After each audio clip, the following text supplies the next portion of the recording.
orang-orang yang salawat kepada Rasul dalam satu hari. Ini hadiah untuk tuan-tuan puan-puan. Satu hari. Setiap satu hari tidak boleh lepas satu hari belum bersalawat kepada Nabi kita Nabi Muhammad sallallahu alaihi wasallam. Barang siapa yang bersalawat kepadaku dalam satu hari dan satu malam 10 kali saja. Hanya 10 kali. Saya yakin 10 kali tidak lebih dari 2 minit. Tidak lebih dari 2 minit. 24 jam dalam satu hari, 2 minit ikhlas salawat kepada Rasul. Apa yang kita dapat? Syafaat Rasul. Syafaat Rasul. Kalau kita dapat seorang berkata, orang-orang yang bersalawat kepada Sultan akan dapatkan hadiah besar. Bagaimana kita? Mau salawat tidak? Semua bersalawat. Setiap hari bukan 10 kali lagi. Mau 1.000. Supaya kenapa? Sultan senang, Raja senang, orang-orang besar senang. Nanti kalau dia senang, kita dapat hadiah besar. Apakah kita tidak mau Rasulullah juga senang? Kalau kita bersalawat, sebagaimana di riwayat lain, kita saat bersalawat, fa inna salatakum ma'rudatun alayya. Salawat kalian Allah hantarkan kepadaku. Allah nampakkan kepada Rasul, ya Rasulullah, ini salawat tuan-tuan puan-puan dari jamaah Masjid Al-Furqan. Disampaikan kepada Rasulullah SAW. Jadi boleh nama kita dikenal oleh Rasulullah sallallahu alaihi wasallam lewat apa? Lewat salawat. Jadi jamaah sekalian, kita mencinta Rasul bukan hanya duduk di majlis untuk kita bersalawat. Lepas majlis kita sudah tidak bersalawat lagi. Yang semestinya cinta Rasul, setiap hari kita bersalawat. Cinta Rasul, setiap hari dalam kehidupan kita ada maulid. Saya tidak setuju ada maulid dalam satu tahun satu kali. Dalam satu tahun satu kali maulid tidak cukup. Kalau boleh setiap hari. Dan setiap hari kita rasa Rasulullah bukan hanya datang atau hadir pas acara maulid saja. Tapi Rasul selalu ada dalam kehidupan kita. Rasul ada di dalam fikiran kita. Rasul ada di dalam hati kita. Rasulullah ada di dalam dada kita. Rasulullah ada dalam amalan-amalan kita sehari-hari. Kita buktikan. Laqad kana lakum fi Rasulillahi uswatun hasanah. Contoh yang baik itu Rasulullah SAW. Dan Rasulullah SAW sebagaimana Allah berfirman suratul Qalam, wa innaka la'ala khuluqin azim. Engkau wahai Muhammad SAW memiliki akhlak yang agung, akhlak yang mulia, akhlak yang istimewa. Malah orang-orang dijaminkan posisi dekat bersama Rasul nanti di hari kiamat. Ada orang-orang terpilih. Ada orang-orang terpilih. Orang yang terdekat kepada Allah hari kiamat siapa? Ahlul Quran. Orang yang terdekat kepada Rasul hari kiamat siapa? Dua. Yang pertama, orang yang senantiasa di dalam dunianya dia selalu bersalawat kepada Rasul. Rasulullah SAW bersabda, "Aqrabukum minni majlisan yawmal qiyamah aktsarukum alayya salatan." Orang yang paling dekat kepadaku hari kiamat, yang paling banyak salawat kepadaku. Kita berapa kali salawat? Kalau kita baca surat kabar 1 jam 2 jam, kita tengok TV, ada lagi film barat lagi, kita tidak bosan, senang. 1 jam, 2 jam, 3 jam. Kita pergi ke mall, kita bawa hiburan, kita punya anak, budak jalan-jalan, busing-busing. Dari jam subuh, jam pagi, jam 7, pulang ke rumah sudah jam petang. Berapa jam habis? Hiburan, senang. Tapi berbanyak salawat kepada Rasul, kita mendapatkan duduk dekat sama Rasul hari kiamat. Jadi kita menjadi orang dalam satu majlis bersama Rasulullah SAW. Yang kedua, orang yang terdekat kepada Rasul nanti di hari kiamat, orang yang paling mulia akhlaknya. Ini soal akhlak. Sekarang banyak umat Islam, kerusakan umat Islam karena akhlak. Rasulullah sallallahu alaihi wasallam bersabda di hadis yang sahih, "Man kana yu'minu billahi wal yawmil akhir falyaqul khairan aw liyasmut." Barang siapa yang iman kepada Allah dan hari akhir, jaga dua hal. Saya bertanya tuan-tuan, puan-puan, iman kepada Allah tidak? Jawab. Iman tidak. Iman kepada hari akhir tidak. Faham hari akhir? Hari kiamat. Percaya hari kiamat? Yakin hari kiamat? Kata Rasulullah, kalau anda percaya Allah, percaya hari kiamat, mesti jaga dua hal. Berkata-kata yang baik atau diam. Atau diam. Ini sekarang kita kembali. Rasulullah sallallahu alaihi wasallam tidak pernah berbicara selain yang baik. Amar ma'ruf nahi munkar, zikir, istighfar, doa, baca Quran, berdakwah. Tidak pernah ada kata yang tidak bagus. Semacam itu sahabat, semacam itu para alim ulama, semua menjaga. Malah salah satu cerita di antara ulama Ahlus Sunnah wal Jamaah, Al-Imam Rabi' Ibn Khuthayim rahimahullah, kalau kita duduk bersama dia 1 tahun, di samping dia, kita temani sahabat sama dia 1 tahun, dia tidak mau mula berbicara. Dia lebih banyak diam daripada berbicara, daripada berkata-kata. Kalau dia berbicara, mesti jawab. Kalau ada soalan, dia jawab. Kalau tidak ada soalan, tidak jawab. Assalamualaikum. Waalaikumsalam. Terus diam. Kalau kita duduk 1 tahun sama dia, dia tidak mula berbicara. Kita sekarang dari pagi sampai malam berapa kali berbicara? Berapa kali kata-kata? Qala Ali bin Abi Thalib radhiyallahu an, "Fakkir fima taqul, fa in kana khairan faqul wa illa fasmut." Berfikirlah sebelum anda berkata-kata. Ini nasihat Sayyidina Ali bin Abi Thalib radhiyallahu an. Berfikirlah sebelum berkata-kata.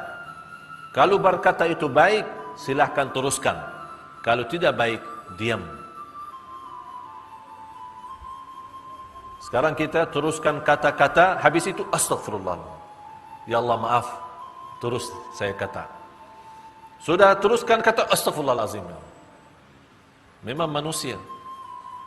Itulah kata Allah, innahu kana zaluman jahula, sungguh manusia amat zalim dan amat bodoh.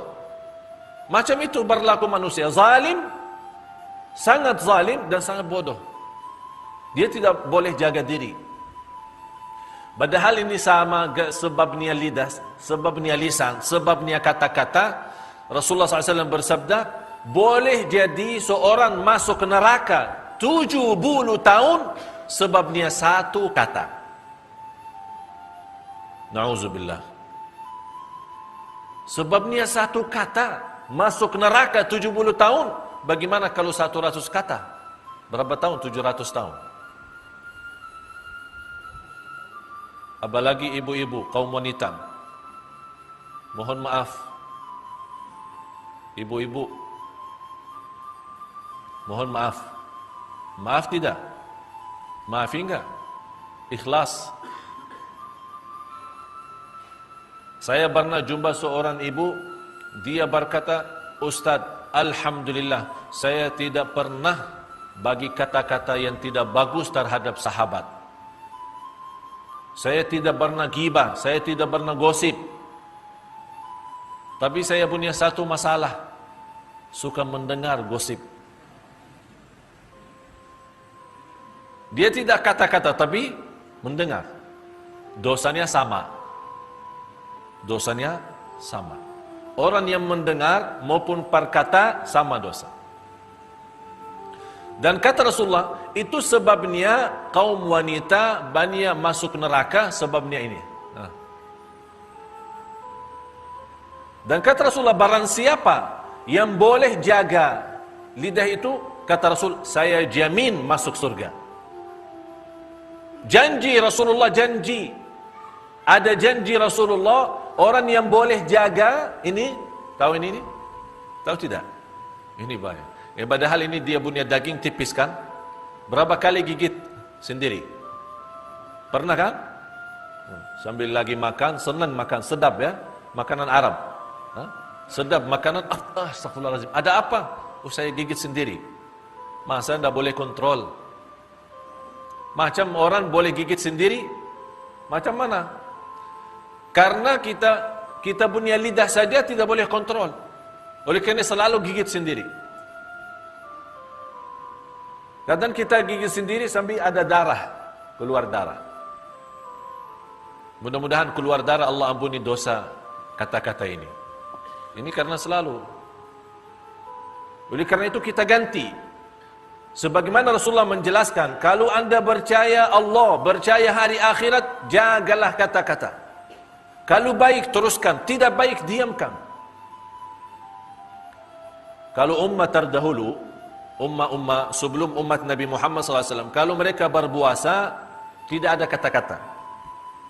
Tidak ada kata-kata. Jadi kalau ada orang mau bagi bicara, dia tidak jawab, oh ini lagi puasa.